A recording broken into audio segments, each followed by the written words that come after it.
Das war vor meiner Zeit hier. Gott, so viele schöne Eindrücke, so schöne Zeiten, Epochen und so. Signing Sessions, das ist ja auch immer so ein großes Thema.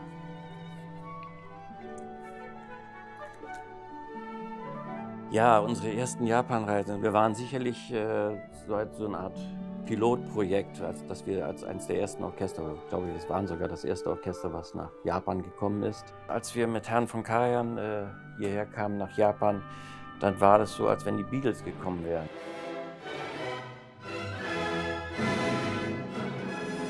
Zur damaligen Zeit war der Heldenkult noch viel größer als heutzutage. Und wenn wir mit dem Bus zum Konzertsaal kamen, waren die Leute schon auf den Straßen und kreischten vor sich hin. Es war unglaublich.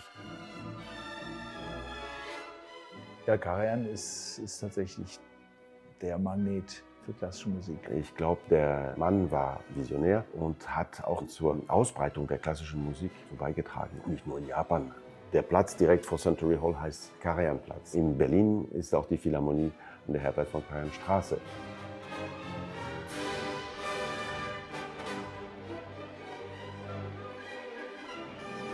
Einfach beeindruckend, wie fein und wie sensibel diese Menschen hier auf die Musik reagiert haben, wie sie in den Konzerten konzentriert zugehört haben. Die Disziplin vom Publikum ist vorbildlich einfach. Sie sind voll dabei, ohne sich von irgendwas nur ablenken zu lassen. Und dann der Applaus fällt ganz anders aus. Also der ist schneller und leiser als in Europa. Egal, ob man jetzt in Tokio oder in Osaka oder in anderen Städten in Japan ist ein Konzertsaal eine Art Tempel der Musik.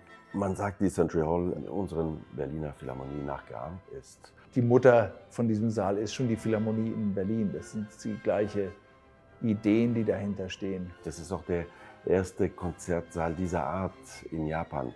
In dieser Konstruktion, in dieser Form, die auch etwas offen mit Publikum auf den Seiten, etwas, was es vorher noch nicht gegeben hat. Ich glaube, dass das Orchester, was ja einen sehr speziellen Klang hat, auch in solchen Sälen sehr gut zum Tragen kommt.